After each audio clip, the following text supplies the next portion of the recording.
The Hound bit every guest who crossed the threshold of Ashcombe Fell. It had bitten a bishop. It had bitten a countess. It had drawn blood from the Duke's own solicitor, a man who had done nothing more than extend a gloved hand toward the fire. And yet, on the evening Margaret Hale first knelt on the cold flagstones of the servants' passage to scrub away a tallow stain, the beast had crossed the entire length of the hall, lain down across her feet, and would not be moved. The Duke of Ashcombe stood in the doorway of his own scullery corridor, watching a housemaid he did not yet know the name of, and felt, for the first time in 11 years, something that was not quite suspicion and not quite recognition, but stood very close to both. He had bred that hound himself, out of a bitch that had once torn open the arm of a poacher, and he had trained it, deliberately, cruelly, if he was honest with himself, to trust no one. It was a barometer. He used it the way other men used a steward's ledger, to know, without the tedious labor of conversation, which visitors to his house carried falseness beneath their manners. The Hound had never been wrong, not once in 6 years.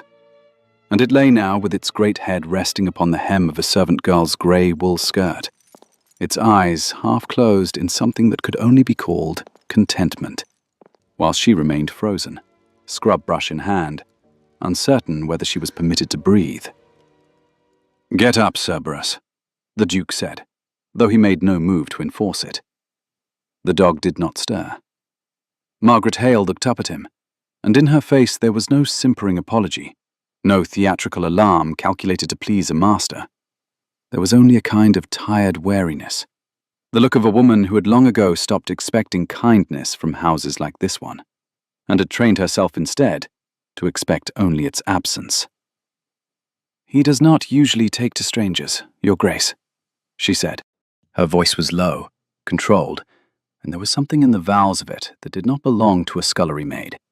A precision, a schooling, quickly suppressed the moment she heard it in her own mouth. "No," the Duke agreed.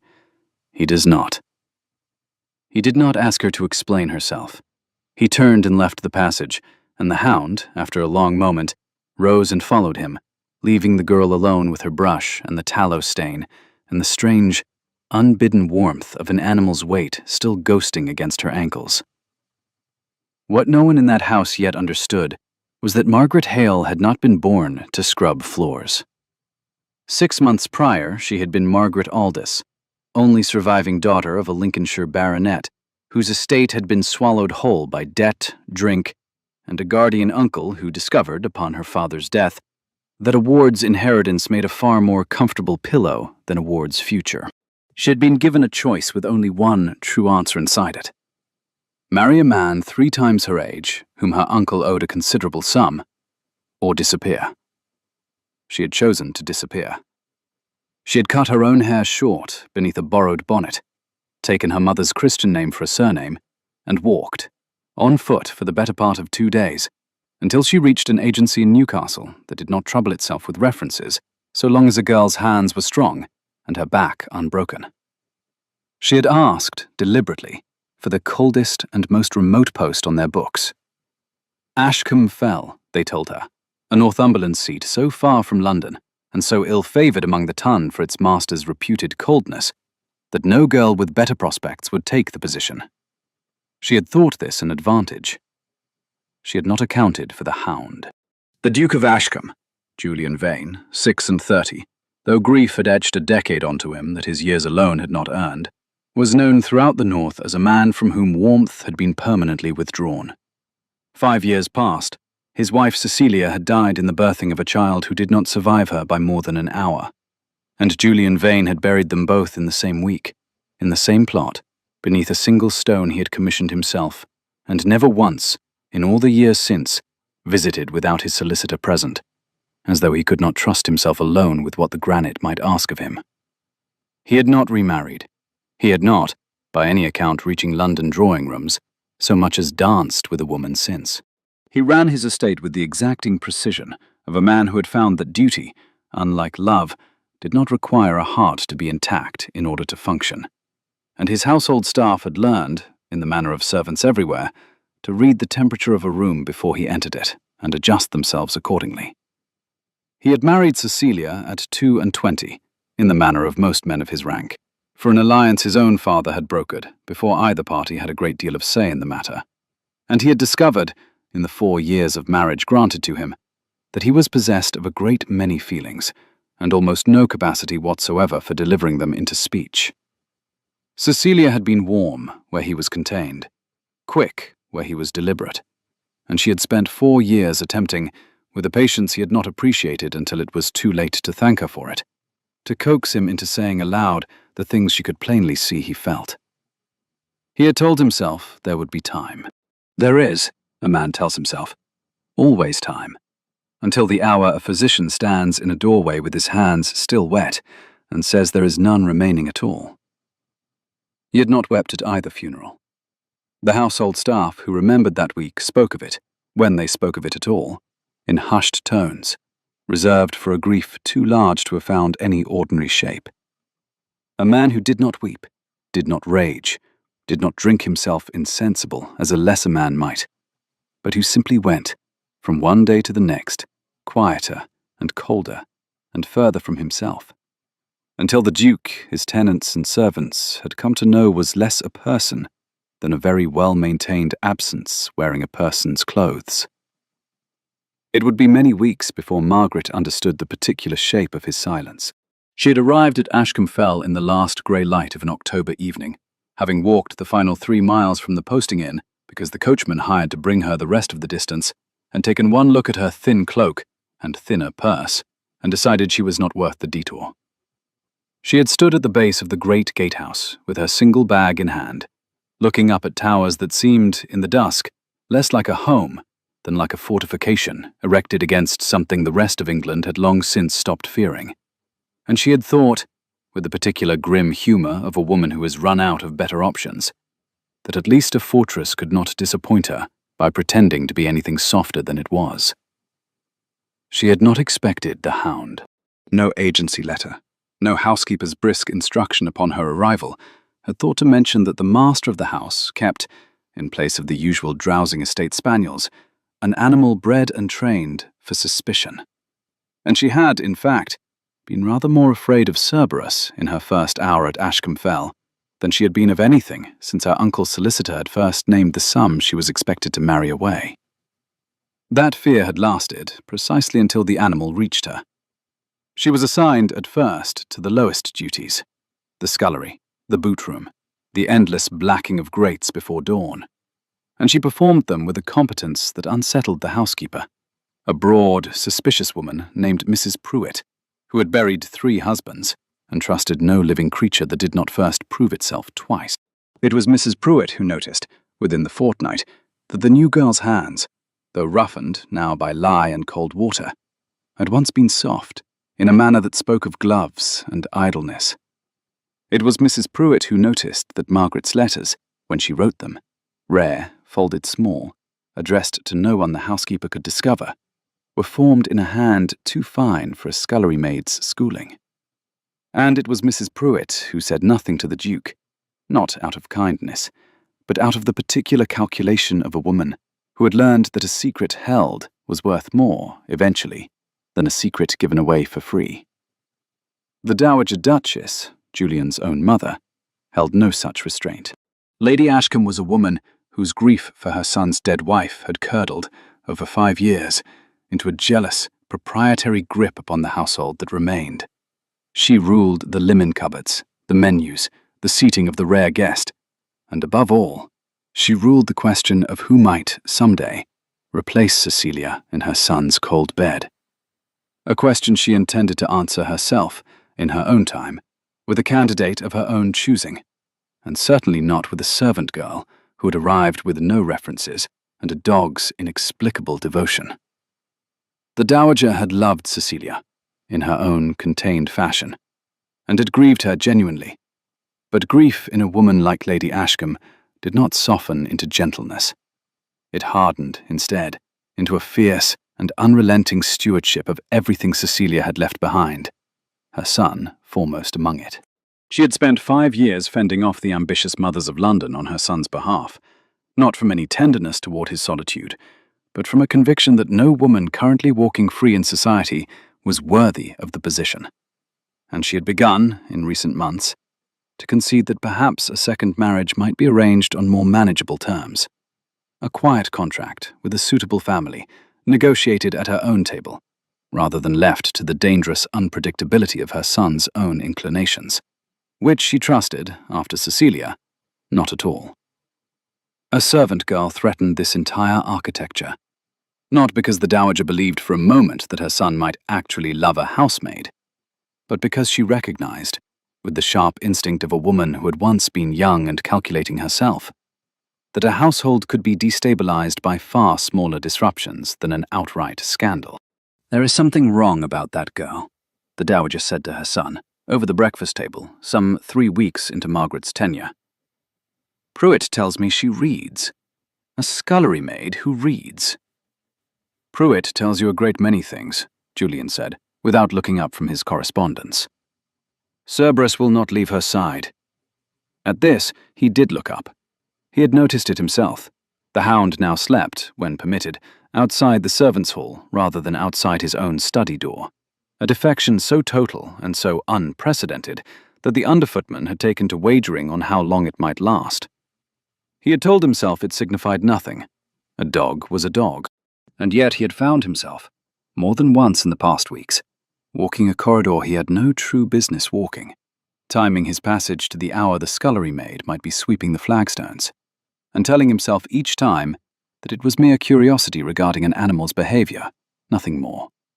A landowner's idle interest in a puzzle beneath his own roof. "See that she is moved to the linen room," he said finally, "away from the kitchens." It was not kindness, precisely, that prompted the order, or so he told himself. It was efficiency. A girl who unsettled the Hound's discipline was a girl best relocated to quieter duties.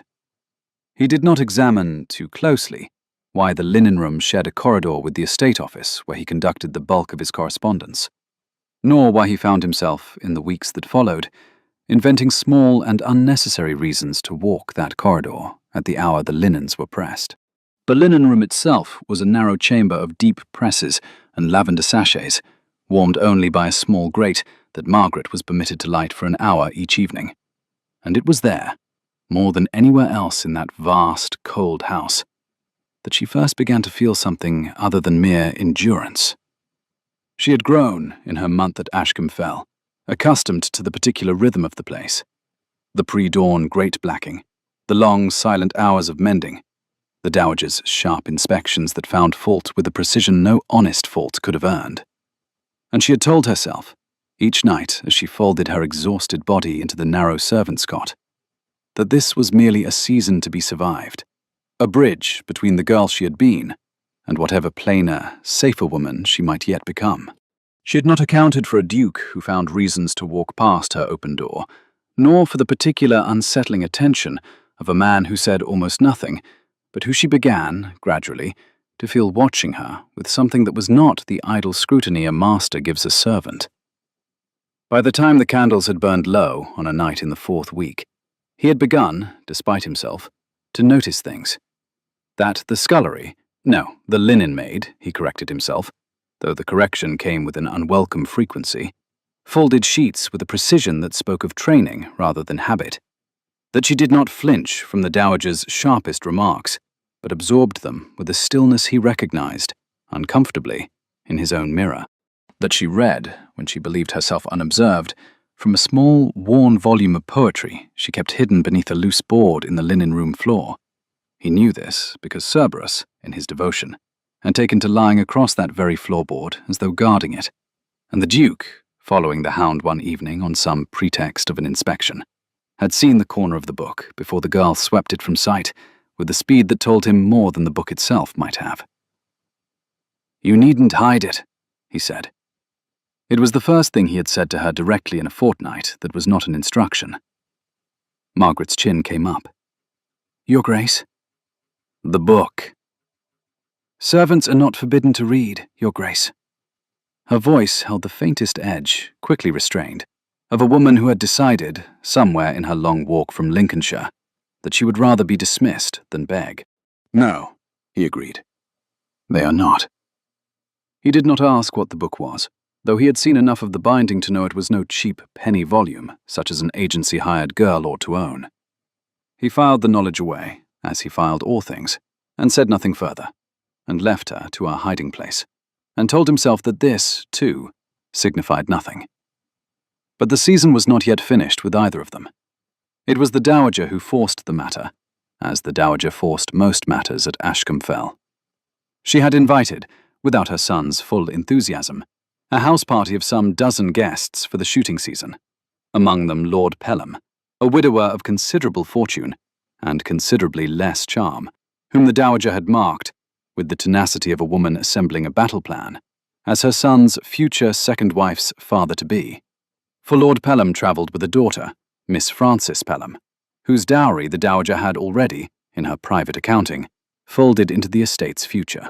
The house filled, in the space of 2 days, with a noise and a bustle Ashcombe Fell had not known since Cecilia's own final Christmas there, and Margaret found herself pressed into service beyond the linen room for the duration, carrying trays, airing guest chambers, mending torn hems at midnight for ladies too careless or too grand to mend their own. She observed the Duke, in those days, moving through his own house like a man performing a role he had long since ceased to feel any conviction in, greeting Lord Pelham with the correct degree of warmth, enduring the Dowager's not-so-subtle manoeuvring of Miss Pelham into his path at every turn. And Margaret told herself, folding linens by candlelight after the house had gone to bed, that it was no concern of a servant's whom her master eventually married, and told herself this with increasing frequency precisely because she found she did not, in fact, believe it. Miss Pelham herself was neither cruel nor unkind, only young and entirely untroubled by the notion that a house full of servants existed for any purpose beyond her own comfort. And she took an early and vocal dislike to Cerberus, whose refusal to approach her she interpreted, loudly and often, as evidence of the animal's poor training rather than any deficiency of her own. It was during this house party that the matter of the Hound and the matter of Margaret Hale could no longer be kept separate from the matter of the house itself. Miss Pelham, cornered in the East Gallery on the second evening by a dog that would not so much as approach her hand, declared herself bitten before she had, in fact, been touched at all. A small performance of alarm calculated, Margaret would later understand, to secure sympathy and attention from a room of guests inclined to give a pretty heiress both. The commotion brought half the house running, the Dowager foremost among them, demanding the beast be shot or at minimum chained. And it was in the chaos of that demand that Cerberus, startled by the raised voices and the sudden crush of skirts, bolted. Not toward the door, but toward the one figure in the gallery who had not raised her voice at all. Margaret had been carrying folded linens through the gallery on an errand that had nothing to do with the gathered guests. She set the linens down without a word, knelt, and took the Hound's great head between her 2 hands, murmuring something too low for the room to hear, and the animal, trembling, stilled. The room fell silent in a manner more damning than any shriek could have been. A servant girl, kneeling on the gallery floor, commanding an animal that terrified a baronet's daughter with nothing but the low register of her own voice. It was, to the assembled guests, either witchcraft or breeding. And the Dowager, recovering first, chose to name it the former. "She has been doing something to that creature," the Dowager said. "Feeding it. Training it against the house. I want her gone by morning." "On what grounds?" Julian said. He had entered the gallery only moments before, drawn by the commotion, and found himself now standing very still, watching a scullery-turned linen maid rise from the floor with the composure that Miss Pelham's theatrical alarm had entirely failed to achieve. "On the grounds that she is not what she claims to be," the Dowager said. "Look at her, Julian. Look at how she holds herself. That is not a girl who has scrubbed floors her whole life."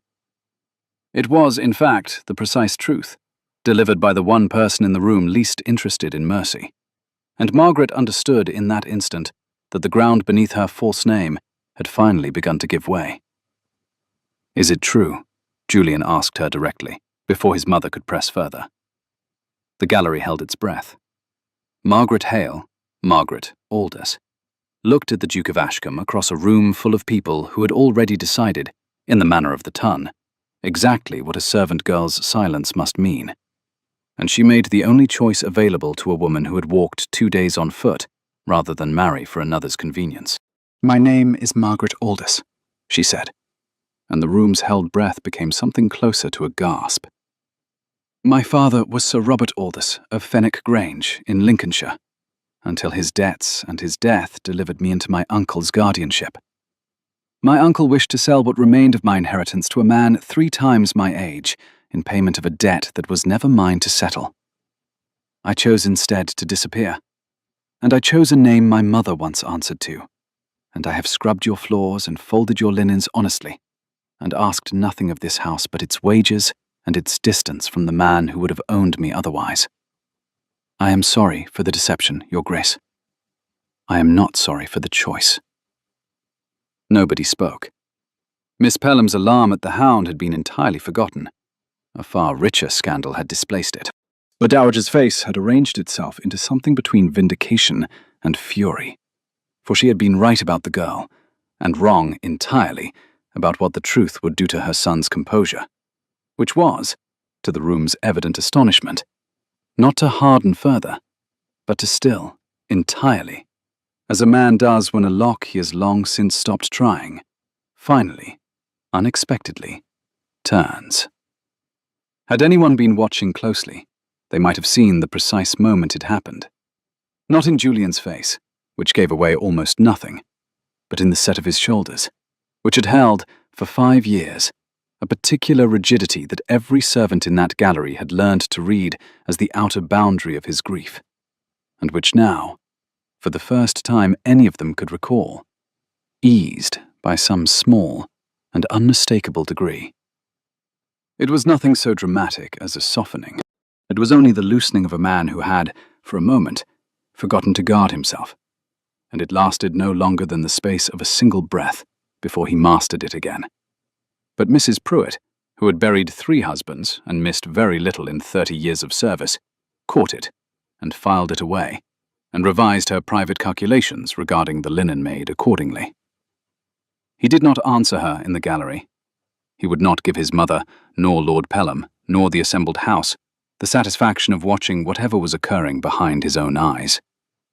He said only, "Mrs. Pruitt will see you to the housekeeper's parlour," in a tone that gave away nothing, and the gallery emptied slowly, reluctantly, its dozen guests already composing the letters they would send to London by morning.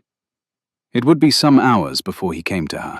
He found her in the housekeeper's parlour, dismissed by Mrs. Pruitt on some pretext, sitting very upright in a chair too fine for a servant's use, her hands folded in her lap in the exact posture, he realized with a small internal jolt, that his own mother had once tried and failed to instill in Cecilia, who had never once in her short life sat so still.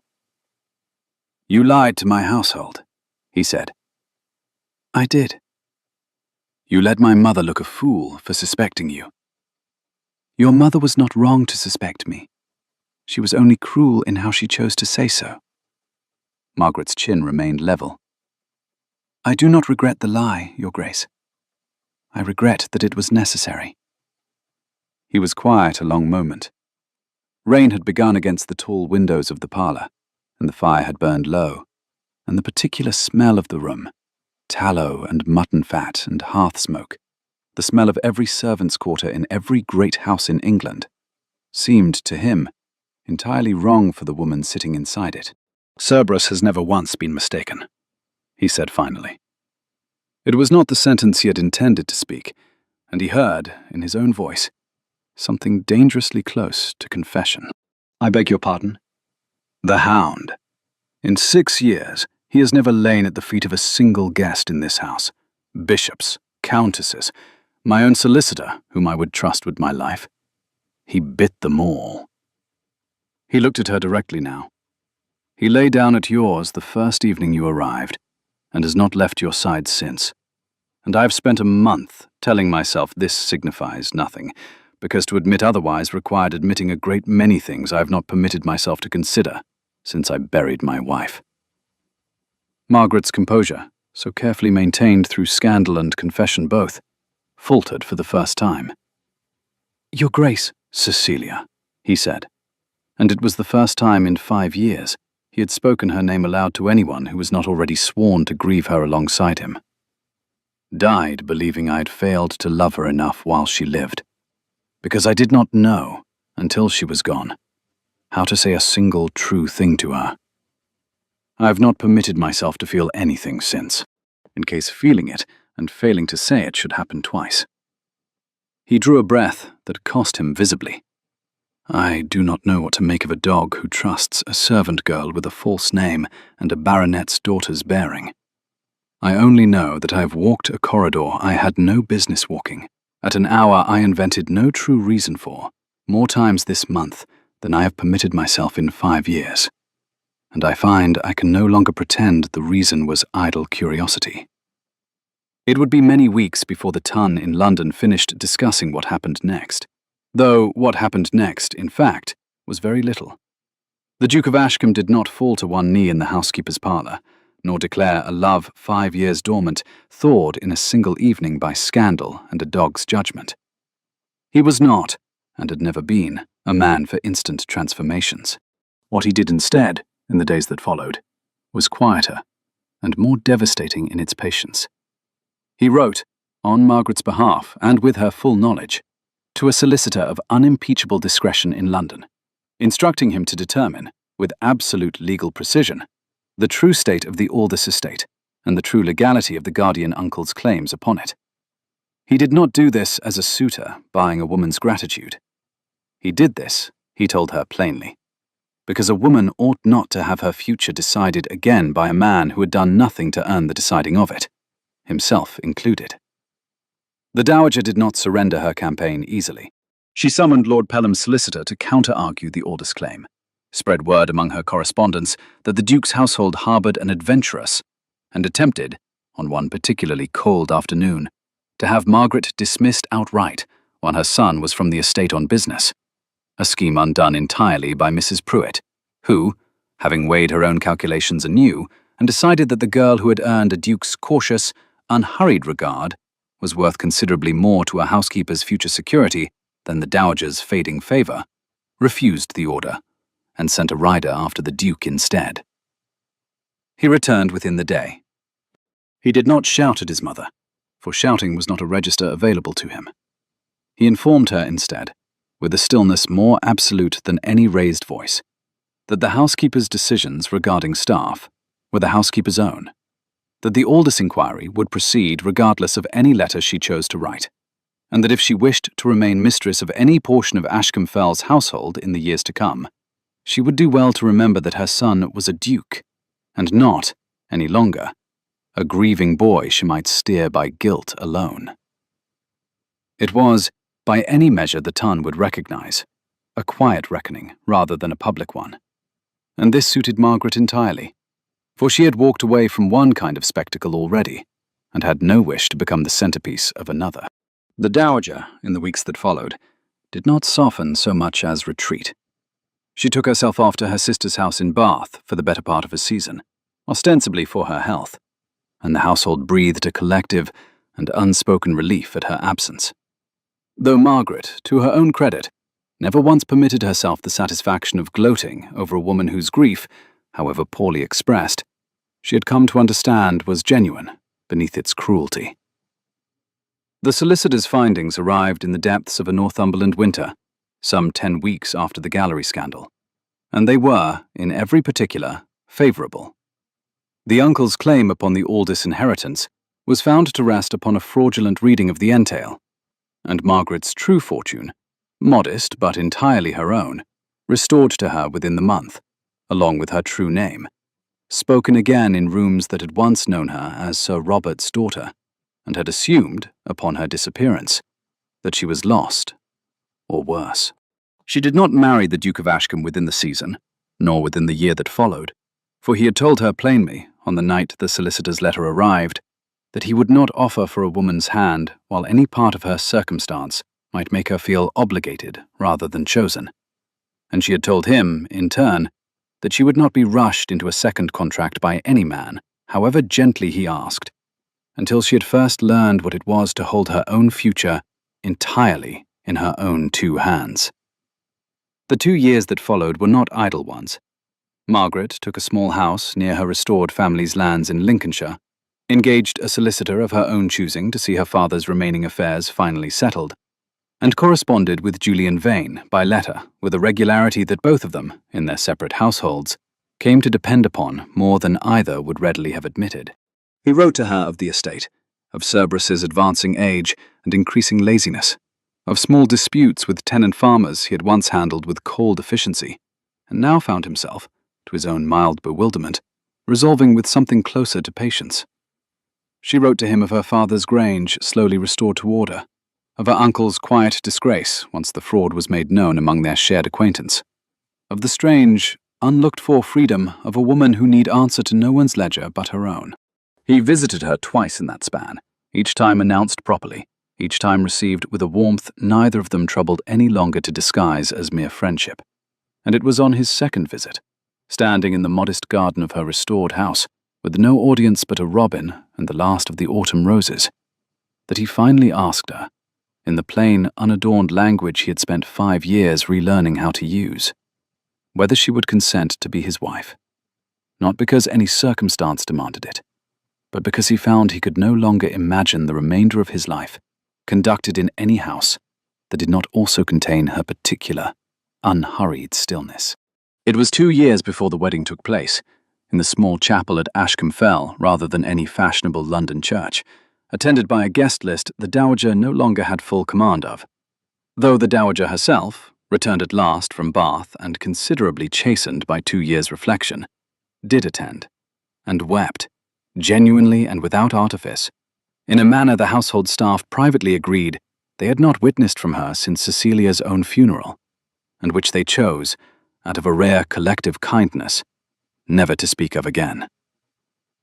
Cerberus, greatly aged by then and permitted for the first time in his life to sleep before the drawing-room fire rather than the kennel, lay across the hem of the bride's gown throughout the ceremony, and would not, despite the vicar's mild protest, be moved.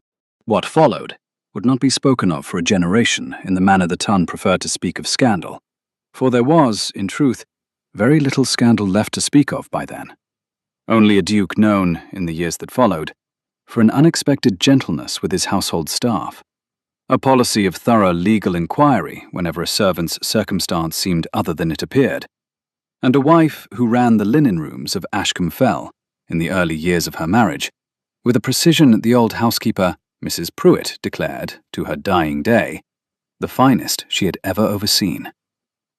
Their children, in time, grew up being told the story of the hound who bit every guest but one, and grew up believing, as children do, that dogs know a truer measure of a person's worth than any room full of adults ever could.